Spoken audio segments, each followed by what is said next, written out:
पर्याय नाही राहिलेला आहे। मी इतकी परेशान झालेले, माझ्या मानसिक तणावाच्या माझ्या माणसाला गोळ्या चालू आहे। ते गोळ्याला पैसे कुठून आणायचे?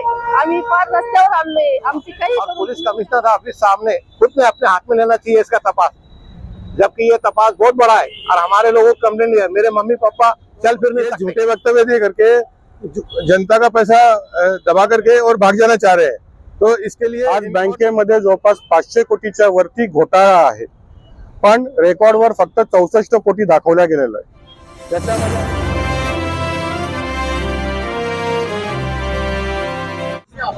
सुभाष झामड़ होश में आओ, होश में आओ, होश में आओ। सुभाष झामड़ होश में आओ, होश में आओ। हमारा पैसा वापस करो, हमारा पैसा वापस करो, हमारा पैसा वापस करो, हमारा पैसा वापस करो।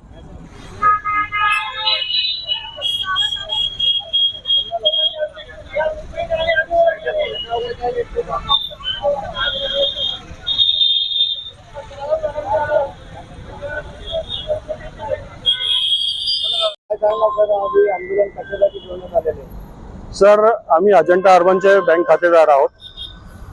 28 ऑगस्ट 2023 रोजी बँक बंद पडली आहे। तेव्हापासून या बँकेत कुठल्याही प्रकारचा व्यवस्थित तपास झालेला नाहीये, फक्त आरोप प्रत्यारोप वेगवेगळे चालू आहेत। आज बँकेमध्ये जवळपास 500 कोटीच्या वरती घोटाळा आहे, पण रेकॉर्डवर फक्त 64 कोटी दाखवल्या गेलेलं आहे। याच्यामध्ये आम्ही डॉक्युमेंटेशन सहित प्रूफ करू शकतो या घोटाळा कसा आहे। ज्यावेळेस DICGCने क्लेम 289 कोटीचे दिलेले आहेत आणि अजून 1 कोटी देणार आहे असं म्हणतात, म्हणजे हे झाले 389 कोटी। RBIचं बँक बंद करण्याचं पत्र आहे, या पत्रामध्ये त्यांनी सरळ सरळ लिहिलेलं आहे की बँकेच्या खात्यामध्ये कुठल्याही अकाउंटमध्ये CR फंड किंवा कुठेही 1 रुपया सुद्धा शिल्लक नाही। बँकेत 26,000 खातेदार आहेत, मग 26,000 खातेदारांमध्ये तुम्ही 400 कोटी आतापर्यंत वाटतायत आणि RBI म्हणतं की आमच्याकडे 1 रुपया पण यांच्याकडे शिल्लक नाहीये। मग 64 कोटीचा घोटाळा कसा उरतो? हा घोटाळा 500 कोटीच्या वरती आहे, कारण जर सगळ्यांचे बाकीच्यांचे पैसे कुठे गेले? जर 64 कोटीचा घोटाळा आहे तर बाकीच्यांचे पैसे कुठे गेले? ज्या दिवशी बँक बंद झाली त्या दिवशी काही कर्मचाऱ्यांनी, संचालक मंडळांनी बँकेतनं बँक बंद झाल्याचं लेटर मिळाल्यानंतरही त्यांनी 2-2, 3-3 करोड रुपये कॅश विड्रॉल केलेत। हे कसं काय घडलं? पोलिसांनी त्याचाही पुरावा आमच्या जवळ आहे। बँकेच्या काही कर्मचाऱ्यांनी, संचालकांनी त्याच्यामध्ये त्यांनी काही लोकांचे, जे वयस्कर लोक आहेत त्यांच्या ठेवी होत्या, त्या ठेवीदारांच्या ठेवीवरचे नावं बदलून पैसे काढून घेतले, त्याचेही पोहे आहेत आमच्याकडे। याच्यामध्ये दीपाली कुलकर्णी, उस्मानपुरा ब्रांच मॅनेजर, संदेश वाघ, माजी अधिकारी कल्याण डांगोडे, संचालकाचे काही मंडळी आहेत, ज्यात जसोरिया झाले, झांबड साहेब झाले, अजून 2-3 आहेत, त्यांची सगळ्यांची नावं मी घेऊ शकत नाही। त्यात चेतन गादिया एक जण आहे, हे सगळे प्रदीप कुलकर्णी CEO आहेत, सगळ्यांची नावं आहेत ज्यांच्या सहित आमच्याकडे प्रूफ आहे। आपले तपास अधिकारी म्हणतात की बँकेत घोटाळा फक्त 64 कोटीचा आहे। आम्ही प्रॉपर्टी त्यांची फक्त 64 कोटीची गोळा करू आणि तेवढीच जप्त करायचा प्रयत्न करू, त्याच्यावर ते ठाम नाहीत की ते जप्त करणार आणि त्याच्यानंतर लिलाव करून देणार। जर 64 कोटीची प्रॉपर्टी जप्त करणार तर मग आमचे अजून जे राहिलेले पैसे आहेत RBIच्या पत्राप्रमाणे की अजून आमचे पैसे मिळणं बाकी, तर ते 64 कोटी, तर बाकीचे 289 कोटी त्यांना पहिले DICGCला द्यायचे, मग आमचे पैसे। मग आमचे पैसे कधी मिळणार? 64 कोटीचे प्रॉपर्टी जप्त केल्यानंतर तर आमचे पैसे मिळायला एकही चान्स याच्यामध्ये नाही। त्याच्यानंतर फॉरेन्सिक ऑडिटर अपॉइंट केला। फॉरेन्सिक ऑडिटरला बँकेच्या कर्मचाऱ्यांनी त्यांनी कुठल्याही प्रकारचं सहकार्य केलं नाही, डॉक्युमेंट दिले नाही। त्याच्यानंतर आपल्याच तपास अधिकाऱ्यांनी त्यांना सांगितलं फक्त 64 कोटीच्या घोळ्याचा तपास करायचा, का पूर्ण तपास नाही करायचा? जर बँक 500 कोटीच्या वरती आहे तर पूर्ण तपास का नाही करायचा? पूर्ण तपास केल्यानंतर अजून जास्त घोळ निघायची शक्यता आहे, त्याच्यामुळे त्यांना पूर्ण तपास करू देत नाहीयेत।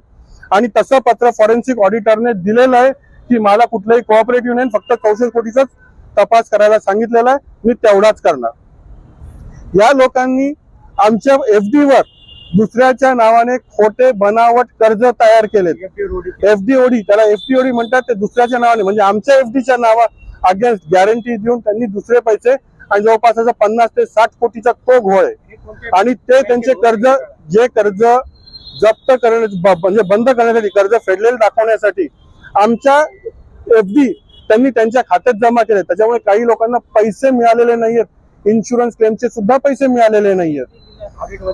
ही गोष्ट असं वाटतंय की कुठून तरी राजकीय षडयंत्र असू शकतं किंवा अजून दुसरं काही कारण असू शकतं की ज्याच्यामुळे, कारण संचालक जे चेअरमन आहेत ते माजी आमदार राहिलेले आहेत, त्याच्यामुळे त्यांनी राजकीय प्रेशर वापरलेलं असू शकतं किंवा अजून काही घोळ असू शकतो, त्याच्यामुळे आम्हाला हा न्याय मिळत नाहीये, म्हणून आज आम्ही या इथे उन्हात उभे आहोत। यहाँ पर जो अभी धरना आंदोलन रखा गया है, धरना आंदोलन रखने का क्या कारण है? धरना आंदोलन रखने का ये कारण है कि 22 तारीख को बैंक का लाइसेंस रद्द कर दिया गया, जबकि बैंक का मई तक एक्सेशन था, फिर भी जल्दबाजी में इसको बंद कर दिया गया।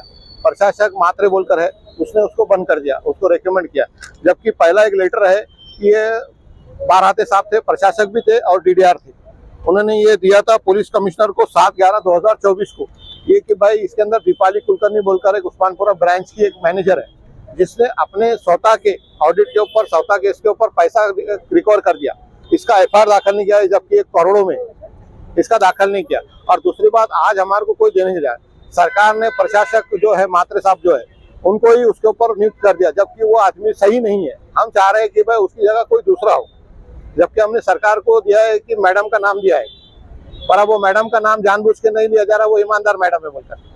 पर अभी हमारा बोलना यह है कि भाई जल्द से जल्द इस विषय में एक दूसरा FIR दाखिल होना चाहिए, जो कि आज खुद मात्रे साहब ने सवेरे 10 बजे पुलिस कमिश्नर ने मेरे साथ चलकर दिया है कि दीपाली कुलकर्णी के ऊपर FIR दाखिल होना चाहिए। उसके अंदर उन्होंने पूरा रिपोर्ट दिया, पहले DDR साहब थे, उन्होंने भी लेटर दिया 7/11 को, और आज की डेट है देखो 5/5/2025 को DDR मैडम है, उन्होंने खुद उनके साइन के साथ दिया कमिश्नर ऑफिस को ये FIR दाखिल किया जाए, पर प्रशासक के तरफ से FIR दाखिल नहीं हो रहा है। इसके लिए हम आज यहाँ इतना पैसा कम है कि जिसका हजारों में सिर्फ उनका DIC को क्लेम भेजा ही नहीं गया और भेज भी नहीं रहे, जबकि मैं क्रांति कुरुक्षेत्र समिति अध्यक्ष है, मेरा खुद का DIC क्लेम नहीं भेजा इनको।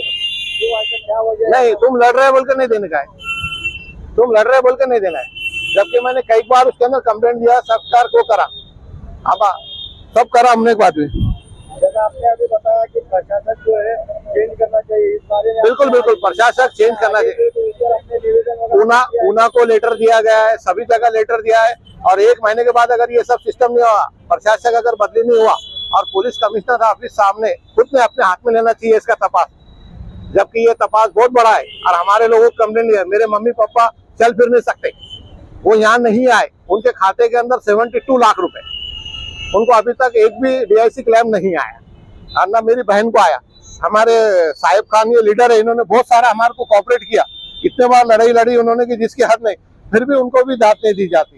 अभी इन सब मामलों में आपको क्या लगता है कौन दोषी है? आप इतने सारे डिपार्टमेंट के नाम ले, इसके अंदर सिर्फ प्रशासक दोषी है, DDR पुराना दोषी है, और जो पुलिस का जो तपास जिसके पास है संभाजी पवार साहब, ये बिल्कुल भी ढीला जांच कर रहे हैं। और ऐसा रिपोर्ट पहला उन्होंने प्रथम चार्जशीट भेजी थी जिसपे सुभाष झामड़ का नाम ही नहीं। तो फिर आप इस पे जब आपको प्रशासन पे भरोसा नहीं है, आप आगे तपास की इंक्वायरी की मांग क्यों नहीं कर रहे? बिल्कुल आगे करे हुए, लेखी में भी करे हुए, और आज के बाद 1 महीने के बाद, आज तो हमने सिर्फ धरना आंदोलन लिया, 1 महीने के बाद हम उपोषण को बैठेंगे। आपका नाम बोलिए। मेरा नाम शेख अरुण शेख सुभान, क्रांती कुरुक्षेत्र समिती अध्यक्ष। एवढं रस्त्यावर आलेलो आहे, माझे मिस्टर मानसिक तणावामध्ये गेलेले, माझी मुलगी सोडून दिलेली ती माझ्या जवळ आहे, 2 नातू माझ्या जवळ आहे, आणि आम्हाला एवढं अशी वेळ आली आहे की आम्ही आता काय करायचं, आमचे पैसे नाही मिळाले तर आम्ही स्वतः मी इथं येऊन आत्महत्या करणार आहे। मला आता पर्याय नाही राहिलेला आहे, मी इतकी परेशान झालेले, माझ्या मानसिक तणावाच्या, माझ्या माणसाला गोळ्या चालू आहे, ते गोळ्याला पैसे कुठून आणायचे, आम्ही फार रस्त्यावर आलोय, आमची काही करून तुम्ही एवढी आमची रक्कम आम्हाला द्या, आम्ही तुमचे लय आभार राहू। तुमची किती रक्कम गुंतलेली आहे? 55 लाख रुपये रक्कम दिलेली। तुमचं नाव काय? शकुंतला दिवटे। तुम्हाला आतापर्यंत काही पैसे भेटले नाही वाटतं? फक्त 15 लाख आले।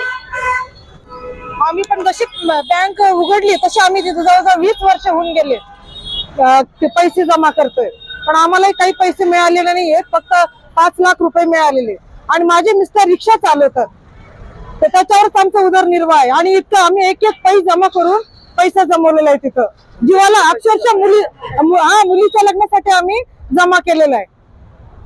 तर तो आम्हाला आमचा पैसा मिळावा. तुमचे किती पैसे जमा आहेत? नाही म्हणत आज 25 लाख रुपये आहेत तिथं. आणि आज आम्हाला मुलीचं लग्न करायचंय तर ते कसं करणार? लोकांकडून किती म्हणून उधारी घेणार आम्ही आज? आतापर्यंत काही जरी मिळालं नाही. फक्त 5 मिळालेले. मग त्या 5 ह्याच्यात काय होतं? मग आम्ही घर बांधायला काढलं होतं त्यावेळेला लोकांची उसने पैसे घेतले आणि बँक बंद पडली. तर अशा मिस्टरची रिक्षा इथं होती. हा आहे इथं समोरच आहे रिक्षा आमची. ही रिक्षा आहे आमची. तर मग आणि रिक्षाचा आता धंदा पण नाहीये. तर मग आम्ही कसं जागायचं आता? नाही आम्ही याच्यावर आता ठोस पावलं उचलणार आहे. नाही तर आम्ही आता आमरण उपोषण पण करणार आहे. आता लवकर याच्यावर जर कारवाई नाही झाली तर आमरण उपोषणाला बसणार आहे. तुम्हाला आश्वासन वगैरे दिलं का बँकेचं? नाही. हा सुभाष धामांनी त्यांच्या स्टाफच्या नावावर कर्ज घेऊन त्यांच्याच खात्यात वृत्ती केले, कर्मचाऱ्यांना दिले नाही आणि त्यांच्या इतर लोकांना सुद्धा दिले नाही. त्यांनीच पैसे खाल्ले. ते सर्वस्वीच जबाबदार आहेत.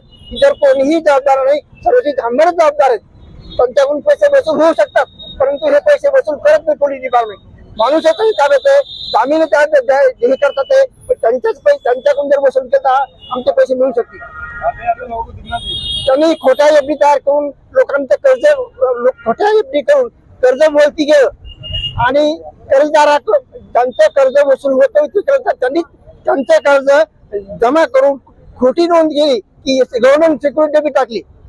असे 8 कोटी रुपये. तुमचे किती पैसे सांगा? माझे 55 लाख. आतापर्यंत काय काय कुठं निवेदन दिले? सर्व म्हणजे डिपार्टमेंटला दिले सगळे दिले. माझे 1 कोटी 10 लाख होते त्याच्यापैकी 55 लाख मिळाले. 55 लाख राहिले. खोट्या एफडी दिल्या मला, खोट्या एफडी बनवून. मला एफडी खोट्या देण्यात हा आल्या. खोटे देण्यात आले. त्याबाबत तुम्ही तक्रारी तुम्ही नमूद केलेल्या आहे. हा तक्रार नमूद केलं, सगळं बोलणं झालं आणि त्यांना बोलत जा म्हणे काय करायचं करा म्हणे. जे उखडून घ्या उखडून घ्या म्हणे. या संबंधित तक्रार कोणाकडे सादर केली आहे? तक्रार सीपीकडं. त्यावर पोलिसांकडून काय काही नाही, पोलीस म्हणे काही नाही, खोट्या एफडी खोट्या तुमचे खोट्या बनवलं काही करत नाही. काही पोलीस लोक रिस्पॉन्स देत नाही काही. माइनस में 616% से ज्यादा का इन्होंने माइनस में गई है. यानी बैंक बिल्कुल दिवालिया हो चुकी है. बैंक के पास कोई पैसा नहीं है. बैंक क्लेम करती है हमारे पास 100 कोटी आए, हमारे पास 200 कोटी आए, एक नया पैसा नहीं है. ये आरबीआई का कहना है. तो ये झूठे वक्तव्य दे करके जनता का पैसा दबा करके और भाग जाना चाह रहे हैं. तो इसके लिए और दूसरा इसमें पुलिस भी सहयोग कर रही है. पुलिस ने क्या ईयर मार्क किया है कि साहब हमको तो 65 करोड़ का घोटाला सामने नजर आ रहा है. वो कोशिश ही नहीं करना चाहती है. पुलिस को बताया जाता है कि ईओडब्ल्यू जो होती है, इकोनॉमिक फॉरेंसिक विंग जो होती है, बहुत अच्छे लोग उसमें रहते हैं, दिमागदार लोग रहते हैं और वो बहुत ही बढ़िया से तपास करती है. लेकिन वो तपास ऐसी करती है, अपनी तपास को 100 कोटी को 65 कोटी पे ले आती है. यानी वो उसकी चालाकी है या यूं कह लीजिए वो उसका स्मार्टनेस है. तो ये करना गलत है. ये अल्टीमेटली पैसा पब्लिक का पैसा है. ये आपका और हमारा पैसा है. जो पैसा डीआईसीजीसी ने 5 लाख की ठेवी का दिया है वो 5 लाख रुपए तक का पैसा बैंक से वापस वसूल करेगी ब्याज के साथ. वो कहाँ से मिलेगा जब बैंक वालों ने माइनस में उनका CAR जो है वो 294 कोटी तक चला गया है. माइनस में 300 कोटी में बैंक पड़ी है. 276 कोटी इन्होंने डीआईसीजीसी से ले लिया है. वो भी एक टेम्परेरी कर्जा है. तो ऐसे करके 550 कोटी तो यही हो गया. अब 550 कोटी के ऊपर बाकी और घोटाले इनके निकल के सामने आ रहे हैं. जो गवर्नमेंट में गवर्नमेंट की सिक्योरिटीज जो रखनी पड़ती है वो करीब 38 करोड़ इन्होंने अपनी उसमें बता रखी है. लेकिन वो एक्चुअल में 17 कोटी ही निकल के आई है. ऐसे कई जगह कई खातों को 221 कोटी के और लफड़े इनके निकल के आ रहे हैं कि कुछ जिसमें 21 कोटी के 21.48 कोटी के कर्ज इन्होंने दूसरे खातेदार जिनको मालूम भी नहीं है, जिनसे सहमति नहीं ली है, उनके पैसे उन्होंने जो घोटाला किया उसके अंदर इसको जमा कर लिया है. अभी आपकी डिमांड क्या है? हमारी डिमांड है कि एक तो इसकी जांच बिल्कुल सही हो. अगर अब हमको ये पुलिस कोऑपरेट नहीं कर रही है तो we should go for ED और CBI और some other agencies inquiry. We do not want this police because this police is after 20 months they are not reached to a conclusion. अभी जो forensic auditor से जो अभी report आई है उसके अंदर भी इनकंक्लूसिव रिपोर्ट है. उसने कहा साहब हम 64 कोटी से ऊपर जा ही नहीं सकते क्योंकि हमारे को लेटर ही ऐसा मिला है कि 64 कोटी के ऊपर त्याच्या व्यतिरिक्त तुम्ही काही करू नहीं सकता. तो अभी वो जब कर ही नहीं सकते, उनके हाथ बांध दिए हैं, तो कहाँ से घोटाला निकल के आएगा. जबकि घोटाला अगर निकालना है तो अगर घोटाला सही में निकालना है तो अच्छे से जांच करें, आसपास में और भी देखें. सारे बैंक ही कितनी है अपनी यहाँ पे 2 बैंक है इस ब्रांच की, इतनी छोटी बैंक है, 450 कोटी की इसकी जमाएं हैं। 2 बैंकों का पूर्ण फॉरेंसिक ऑडिट होने में 1 महीने से ज्यादा समय नहीं लग सकता, एक अकाउंट को अगर देखते हैं तो। लेकिन ये जस्ट अपना टाइम पास कर रहे हैं, बैंक वाले इनको कोऑपरेट नहीं कर रहे हैं, और जो है बैंक का पब्लिक का पैसा कैसे डुबा जाए इसकी पूरी व्यवस्था कर रहे हैं। सर्व पैसा जामगंडेच घेतलेला आहे। मेरा नाम विष्णु अग्रवाल है। मैं इस बैंक से 2004 से जुड़ा हुआ हूँ और अभी तक सब कुछ सही चल रहा था। हमको भी पता नहीं लग रहा था कि भाई ये कोई इतने घोटाले अंदर ही अंदर चल रहे हैं, क्योंकि जो ऑडिट रिपोर्ट आती थी हमारे सामने वो बिल्कुल सही लगती थी। इन्होंने एनपीए 1.67% बताया, जबकि वो एनपीए 10% के ऊपर है। और जी मेरे खाते में बहुत से पैसे हैं, अभी भी हैं, लेकिन वो आएंगे ऐसा उम्मीद है, क्योंकि मेरे 5 लाख के ऊपर नहीं है ये बोल करके मेरे पैसे ऐसा कहते हैं कि डीआईसीजीसी देगी। लेकिन बहुत सारे लोग हैं जिन्होंने 6 लाख की एफडी करी, उनको 5 लाख मिलेंगे, 1 लाख नहीं मिलेंगे। लाइक 170 कोटी से ऊपर ऐसे रुपए हैं जो डीआईसीजीसी कवर नहीं करने वाली है। वो पैसे कितने भी रहने दो, अगर आपके 5 रुपए भी अगर है किसी खाते में तो वो डीआईसीजीसी को देने पड़ते हैं। लेकिन इन्होंने व्यवस्था ऐसी की है कि किसी का पैसा जो पड़ा था उसको निकाल के किसी दूसरे का लोन फेर दिया उसने, तो ऐसे बिल्कुल घोटाला हो रहा है। सारे आप देख रहे हैं यहाँ पे सब वयस्कर लोग हैं। अब वयस्कर लोगों के साथ में ऐसा वो करेगा तो क्या करेंगे फिर? कैसा? मैं बैंक का 2000 साल से खातेदार हूँ। बाकी तो सब पीड़ित खातेदार और मेरे सहकारियों ने बताया है। मैं ये बताना चाहता हूँ, बैंक कर्मचारी के ऊपर इतना सारा कोटि से कोटि रुपए इन्होंने निकाला है, फ्रॉड किया है, हमारे पास सबूत भी है उसके। तो बैंक कर्मचारी के ऊपर क्यों केस नहीं कर रहे? और बैंक कर्मचारी जरा सी थोड़ी बहुत बैंक में बातचीत हो जाती है तो पुलिस फोर्स बुलाकर गुने दाखिल करते हैं, तो जिसके अंदर हमारे मेरे पे और कुछ सहकारी के ऊपर भी गुने दाखिल करे, झूठे गुने दाखिल करे। तो ये सब मानसिक प्रताड़ित करना है बैंक का काम है। और ये सहकार क्षेत्र में बैंकिंग का धंधा ऐसा हो गया है चेयरमैन का, तो उसकी सीमा तय हो जाती है कि कितने दिन चलाना है और इसको कितने दिन के बाद में इसको बंद करना है। ये बैंक लगभग 24 साल में ही इसे सारे 12 से 18 हजार खातेदारों को आज हैरान परेशान करके छोड़ा है। जो को बीपी का बीमारी है, को हार्ट अटैक का बीमारी है, तो बूढ़े बुजुर्ग है जो ऐसे स्ट्रेचर पर आते हैं पैसे के लिए। तो आज इस समय हमारे ये उम्र में हमने पैसे कहाँ से लाना और कैसे पैसे कमाना, तो ये हमारा दुख है। और ये बैंक के कर्मचारियों का कमीशन खाकर बहुत बड़ा योगदान है और इन लोगों को सहकार्य करना, इसके इनके ऊपर गुने दाखिल होना चाहिए। बोलो ना, स्टार्टिंग में मैंने विनोद चौंडी कर। Subscribe now and press the bell icon. Never miss an update.